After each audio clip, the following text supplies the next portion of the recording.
Our enemies say healthcare is unsustainable and that healthcare is so expensive our countries can no longer afford to provide it as a public service. The free market lobby persist in saying we must go over to a private system as if that would miraculously make healthcare more affordable.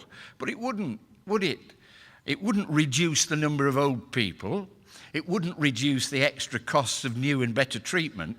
The only way private medicine could reduce the number of old people would be if private clinics let people die sooner. That would apparently is their answer. And the only way they could reduce the cost of new and better treatment would be by restricting the use of those new and better treatments to the rich and denying them to the rest of us.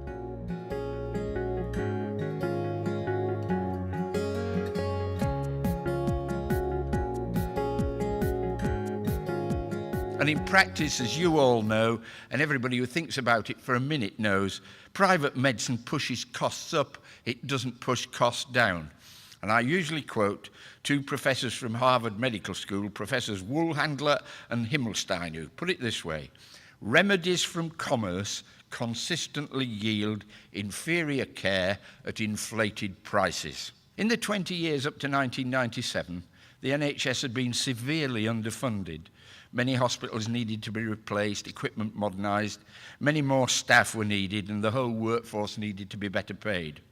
Following the election of the Labour government in 1997, promising to put those things right, funding was increased only marginally in the first 2 years. But even in those first lean years, we launched the biggest hospital building programme in UK history and started modernising every accident and emergency department. New and better equipment was provided for existing hospitals, and many more staff were recruited and wages were increased, and new arrangements were put in place to raise the standard of treatment. Waiting lists and waiting times started to come down, but before most of these changes had the opportunity to prove their full worth, the Prime Minister, Tony Blair, off his own bat, decided to bring in the private sector. He was encouraged by think tanks. I think you've got them. I think most of them, there's more tank than think to most of them.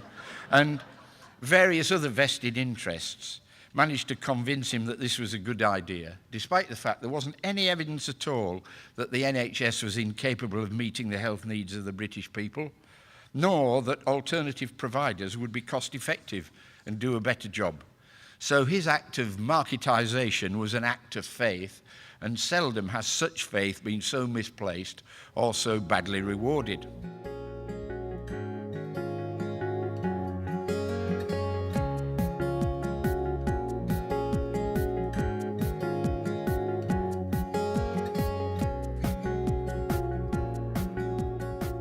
We were told the private sector would augment NHS provision, reduce costs, and bring about clinical innovations.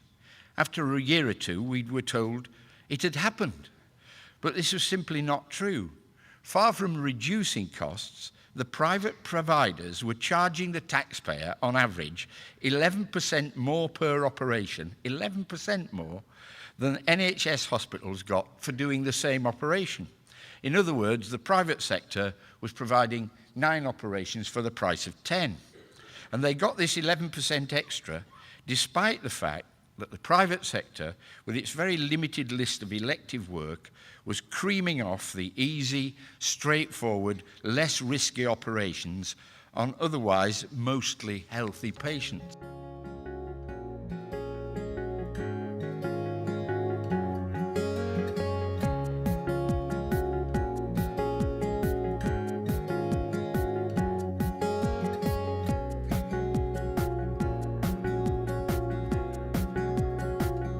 Waiting lists were halved under the Labour government, and the promoters of privatisation have had the barefaced cheek to claim that it was private sector hospitals that reduced NHS waiting lists. This again is a lie.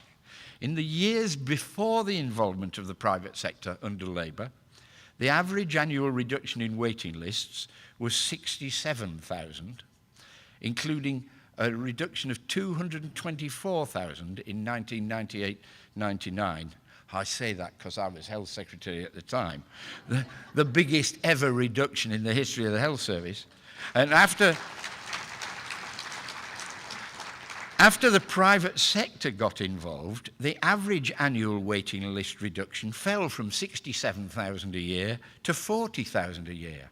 Under the Labour government, in the 13 years we were in, the number of NHS inpatient operations rose from 6,400,000 to 9,200,000, a rise of 2,790,000 people, or 43%.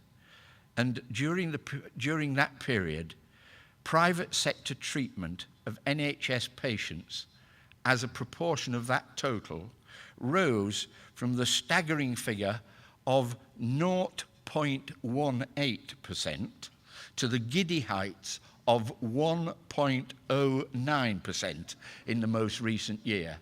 But the lying bastards from the private sector are still claiming it was they who reduced the waiting list. In 1998, when I was health secretary, I set a target of a maximum wait of 3 months for a cataract operation. Tony Blair subsequently claimed this target had been met 3 years early because of the work done by the private sector. I don't like calling individuals liars, so I say he must have been very badly briefed. The facts are that in 1998, the NHS was doing 160,000 cataract operations a year. By the time he made his claim about the wonders of the private sector, the NHS had raised that total to over 300,000 cataract operations a year, while the private sector had managed to do just 20,000 cataract operations. Not 20,000 a year, but a cumulative grand total of 20,000, as against the 300,000 a year that the National Health Service hospitals were doing. So I hope governments here in British Columbia and around Canada will think twice before going ahead with funding private clinics. And if the promoters of privatisation start making claims about how well it's worked in Britain, you should make sure that the people here get the plain facts and not the fancy fiction.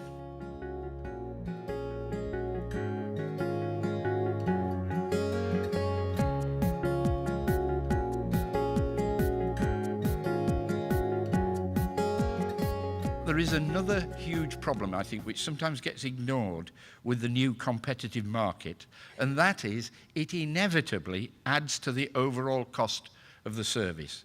And let me tell you what's happened in Britain.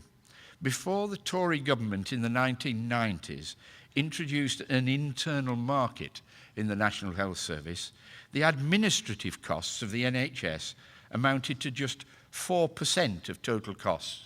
4 pence in the pound, 4 cents in the dollar. That was lower than any other healthcare system anywhere in the world, far lower than any private sector healthcare provider, and for that matter, far lower than any supermarket chain. The lowest estimate of the transaction costs with the new market system is 12% of total spending. And some believe it's even higher, but I don't want to exaggerate. So the British taxpayer is having to cough up that extra 8% of total spending on administrative costs compared with the old system. And I've worked it out in Canadian dollars for you. That is equivalent to an extra $13 billion a year going on the paperwork of the competitive system. 13 billion on the unavoidable extra bureaucratic costs of a competitive system.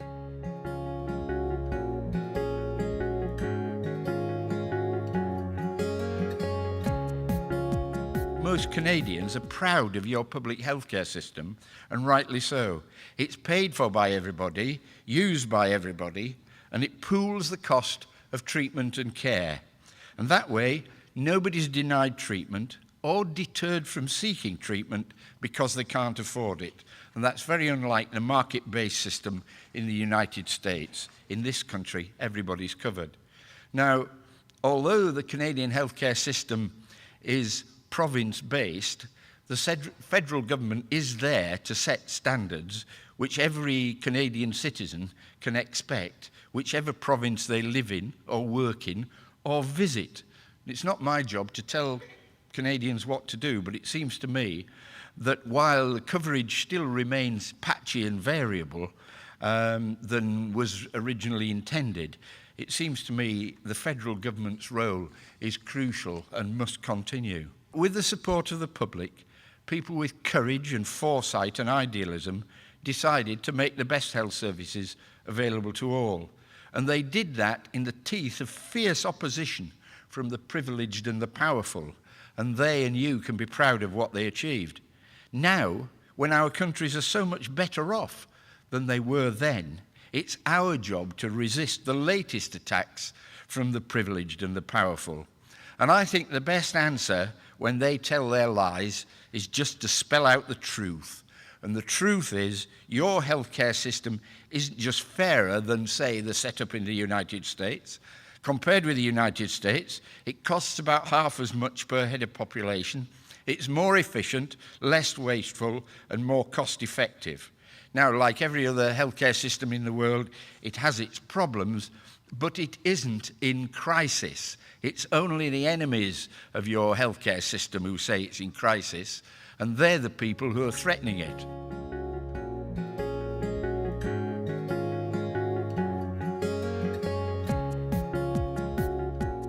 And all over the developed world, reactionary politicians, academics and news media keep wringing their hands about the rising cost of healthcare. And there are three major faults with their view of the world: hypocrisy, vandalism, and ignorance. First, hypocrisy. They want first-class healthcare for themselves, but say we can't afford it for everybody else. Second, vandalism. They want to foul up the public health systems, which are already the cheapest and most cost-effective. Third, ignorance. They ignore the fact that, as Professor Evans made clear yesterday, the biggest increases in health costs come from the very goods and services already being supplied by the private sector, the buildings, the equipment, and of course the pharmaceuticals. When I was taking part in a QP campaign in Ontario in, I think, 2006, one of them really let the cat out of the bag on television. In a TV discussion with Natalie Mera and me, this free marketeer proclaimed that with a market system, patients could choose between a Holt Renfrew quality operation and a Walmart quality operation. And with respect to Walmart, that won't do, will it? I mean, when it comes to healthcare, we don't want the cheapest, we want the best, and we want the best for everybody.